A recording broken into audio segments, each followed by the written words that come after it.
Helo, a diolch am eich diddordeb yn etholiadau swyddogion myfyrwyr. Os ydych chi'n gwylio hyn, mae'n debyg eich bod chi'n ystyried enwebu eich hun. Wrth i chi lenwi'r ffurflen enwebu, byddwch chi'n ysgrifennu eich manifesto. Gall hynny swnio braidd yn frawychus, yn enwedig os nad ydych chi erioed wedi ysgrifennu un o'r blaen, ond does dim angen iddo fod yn gymhleth nac yn ffurfiol. Eich manifesto yw eich cyfle i gyflwyno eich hun i fyfyrwyr a dweud, dyma pwy ydw i, dyma beth sy'n bwysig i mi, a dyma beth rydw i'n sefyll drosto os caffeth ethol.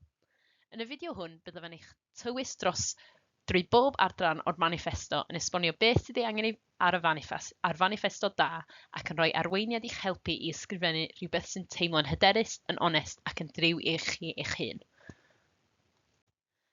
Eich manifesto yw eich cyfle i gael eich llais wedi glywed. Manifesto yw'r ffordd rydych chi'n cyflwyno eich hun i fyfyrwyr sydd efallai ddim yn eich adnabod a'r myfyrwyr hyn fydd yn pleidleisio drosoch chi hefyd. Mae'n egluro pwy ydych chi, pam rydych chi'n sefyll yn yr etholiad, beth sy'n bwysig i chi a pham y dylai myfyrwyr ymddiried ynoch chi i'w cynrychioli. Does dim disgwyl i chi gael yr holl atebion nac i drwsio popeth. Mae myfyrwyr eisiau gwybod eich bod chi'n onest, yn frwydfrydig ac yn barod i wrando arnyn nhw. Mae eich manifesto yn cynnwys 4 cwestiwn byr. Mae gan bob un gyfrif geiriau. Dilyd ateb 3 ohonyn nhw mewn dim mwy na 100 gair, a dilyd ateb y cwestiwn olaf mewn dim mwy na 50 gair. Mae'n bwysig bod eich atebion yn glir ac yn canolbwyntio. Dydych chi ddim yn ysgrifennu traethodau hir. Mae pob cwestiwn yn dangos agwedd wahanol ohonoch chi, a phan fydd popeth yn dod at ei gilydd, bydd eich manifesto wedi ffurfio. Mae'r cwestiwn cyntaf hwn yn ymwneud â chi fel person ac hefyd eich profiad fel myfyrwyr. Dychmygwch rhywun yn ei darllen sydd erioed wedi cyfarfod o'r blaen. Beth hoffech chi iddyn nhw ei wybod?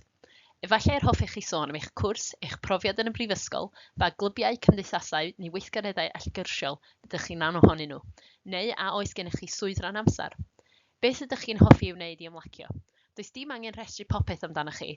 Cofiwch dim ond 100 gair sydd gennych chi. Dewisiwch ychydig o bethau sy'n dangos pwy ydych chi a beth sy'n bwysig iawn i chi. Mae'r cwestiwn hwn yn ymwneud â'ch cymhelliant. Pam rydych chi'n gofalu? Pam mae bod yn rhan o dîm Undeb Bangor yn bwysig i chi? Efallai eich bod chi wedi cael profiad gwych ym Bangor ac eisiau rhoi rhywbeth yn ôl. Efallai eich bod wedi wynebu heriau ac eisiau gwella pethau eraill. Does dim ateb cywir nac anghywir yma. Mae gonestrwydd ac angerdd yn bwysicach na cheisio swnio'n drawiadol.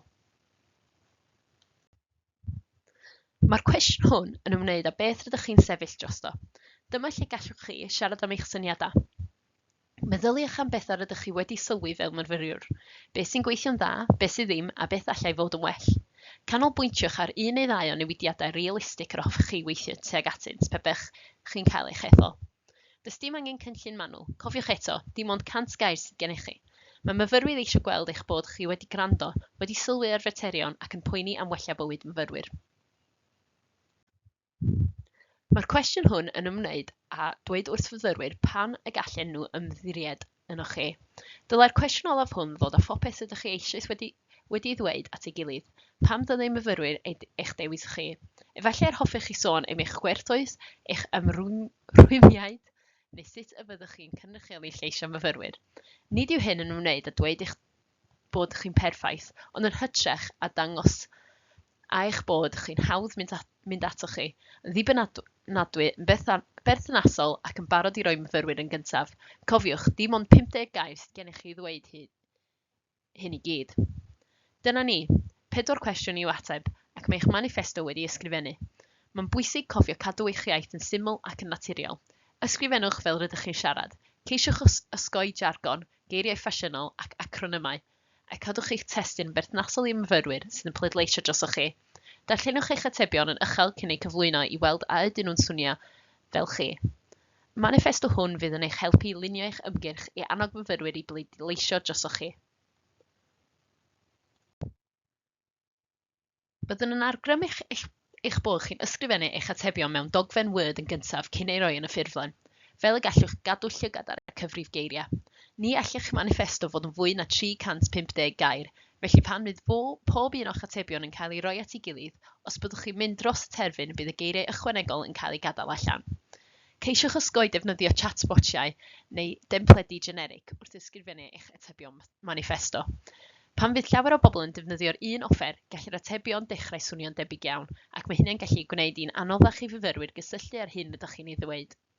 Does neb arall fel chi, nac ar un profiad, a dyna'n union beth mae myfyrwyr eisiau glywed. Yn pwysigaf oll, cofiwch fod myfyrwyr yn cysylltu ac yn pleidleisio dros pobl y gallen nhw uniaethu â nhw ac ymddiried ynddyn nhw. Os ydych chi'n poeni am wneud bywyd myfyrwyr yn well, mae hynny eisoes yn fan cychwyn cryf. Felly, ydych chi'n teimlo'n barod amdani? Gobeithio bod hyn wedi helpu wneud y syniad o ysgrifennu manifesto chydig yn gliriach ac yn llai brawychus. Does dim y fath beth o manifesto perffaith. Nid yw myfyrwyr yn chwilio am addewidion mawr, ond am rywun go iawn, rywun sy'n deall eu profiadau ac sydd eisiau gwneud gwahaniaeth cadarnhaol. Os ydych chi'n angerddol am gynrychioli myfyrwyr a gwella eu profiad ym Mangor, mae gennych chi eisoes rhywbeth gwerth ei ddeud. Cymerwch eich amser, byddwch yn onest ac ysgrifennwch rhywbeth sy'n swnio fel chi. Bydd enwebiadau ar agor tan yr 19fed o Chwefror. Os oes gennych chi unrhyw gwestiynau am gyflwyno eich enwebiad cyn iddo gau, anfonwch e-bost at y tîm ar elections@undebangor.com. Pob lwc gyda'ch enwebiad ac rydym yn edrych ymlaen yn fawr at glywed beth rydych chi'n sefyll drosto.